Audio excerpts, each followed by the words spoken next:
d'Égypte qui est là, là-bas, dans le lointain.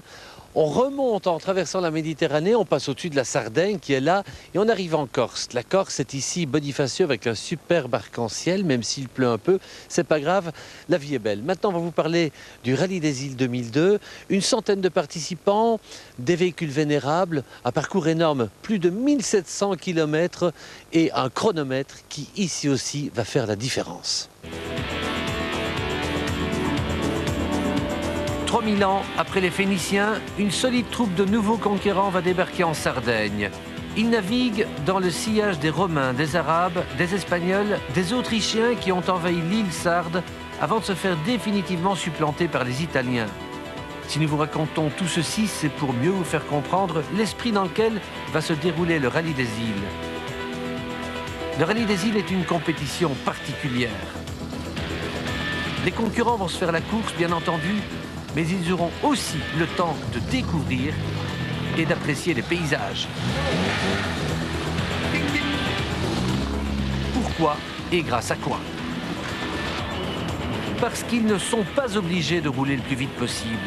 L'organisateur leur impose uniquement le respect d'une moyenne horaire, 49 km et 900 mètres par heure. Ils devront donc rouler pendant une semaine à 49,9 de moyenne. Et ces fameux 49,9 seront obligatoirement respectés pendant 1750 km. En résumé, le Rallye des Îles est une épreuve de régularité disputée par une centaine d'équipages venus des 4 coins d'Europe. Ils pilotent des engins respectables, âgés d'au moins 25 ans. Sur les îles de Sardaigne et de Corse, ils vont rivaliser d'habileté et d'intelligence. C'est parti pour 7 jours de course. La première étape est remportée par Thierry Gallet, Yves Nolanders, Volvo PV 544 de 61. Gallet a battu Hubert Salens et Joseph Lambert en Lotus Elan de 1964. Troisième, le Hollandais Bert Dolk sur Alfa Romeo Giulietta de 59. Quatrième, Marc Tanier et Noël Panier sur Lancia Fulvia HF 71. Sixième, Michel Clojean, Lotus Elan S2 66. Son copilote n'est autre que le fameux et illustre Willy Lutz. On a hier pas fait une belle journée et on a pris beaucoup de minutes et on n'est pas bien classé. Aujourd'hui, on vient de faire quelque chose. Je pense qu'on est passé à 0, ça a bien été, mais la Sardaigne, c'était pas notre truc. Et derrière les 6 premiers, c'est bien entendu la bagarre pour les accessites, chacun avec ses propres armes.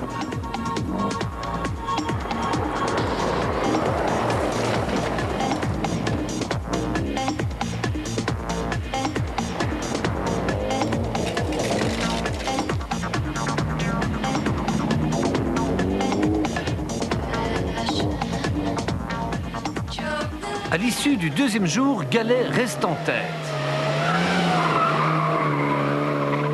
Mais le Hollandais Dolk se rapproche.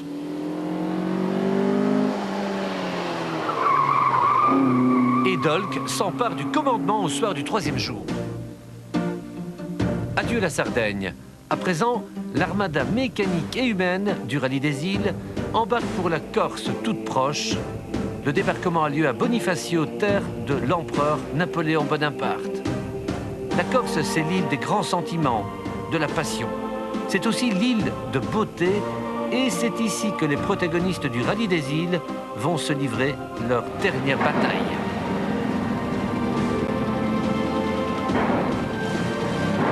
Ici aussi qu'ils vont vivre quelques grosses émotions. La Corse, c'est le Waterloo d'Hubert Salens, qui était bien parti en Sardaigne, mais qui bascule de la 2e à la 7e place, victime d'un incident bête. Bon, alors ça, c'est une trace de bouse de vache. Qu'est-ce qui s'est passé? Qu'est-ce qui s'est passé?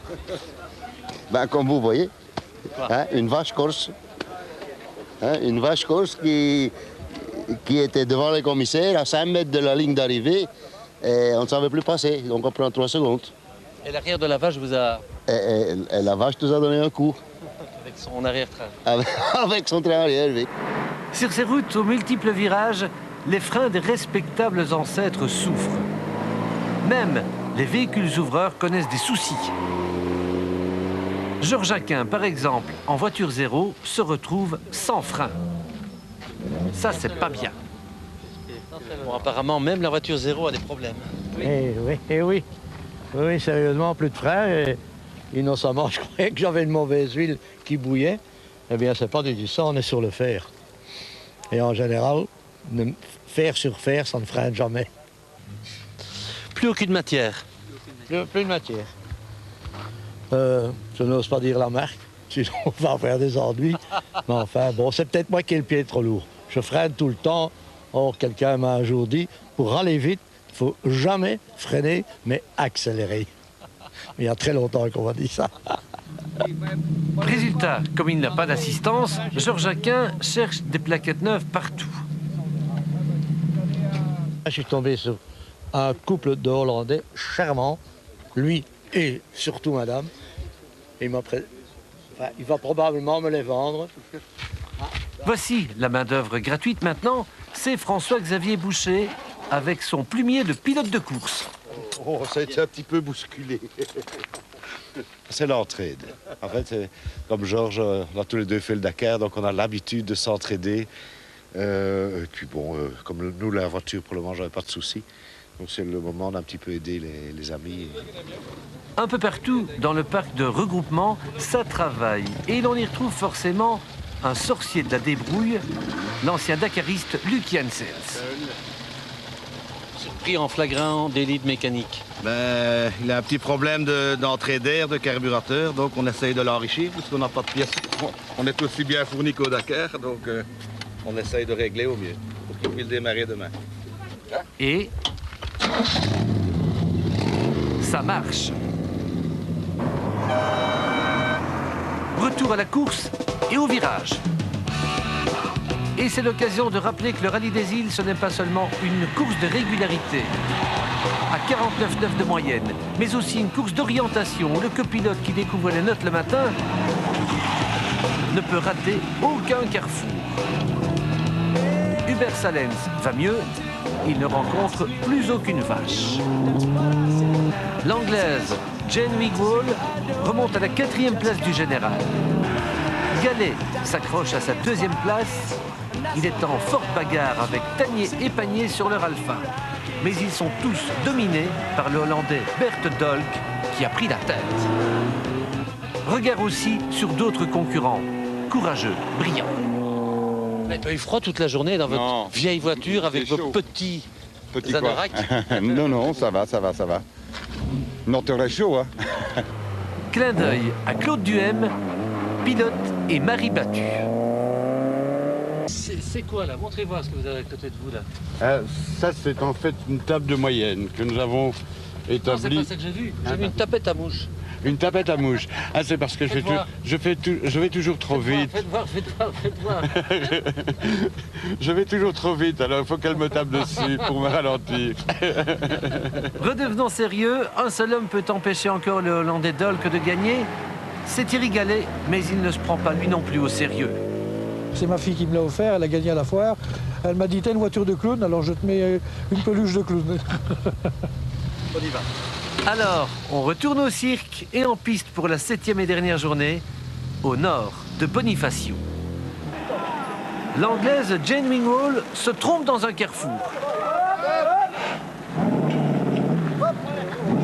Hop, elle restera 4e. Tanier Panier reste 3e. Gallet ne commet aucune faute, mais reste 2e. Et le Hollandais Dolk gagne. Quelles sont vos idoles dans le rallye aujourd'hui? Ou quelles ont été vos idoles? Non, pour le WRC, je pense les Suédois, les Anglais, les Italiens et le français aussi. C'est un nombre de personnes qui est énormément vite. Le Hollandais Bert Dolk remporte donc le Rallye des Îles 2002 au terme des 1750 km. Une victoire indiscutable. Voici les noms de ces dauphins: Gallet, Tanier, Wigwall. J'ai entendu que vous n'allez pas en rester là et que vous allez continuer. Oui, absolument. Donc on a fait 3 rallyes des îles, 3 éditions, 2000, 2001, 2002. L'année prochaine, nous allons explorer les Pyrénées espagnoles et les Pyrénées françaises.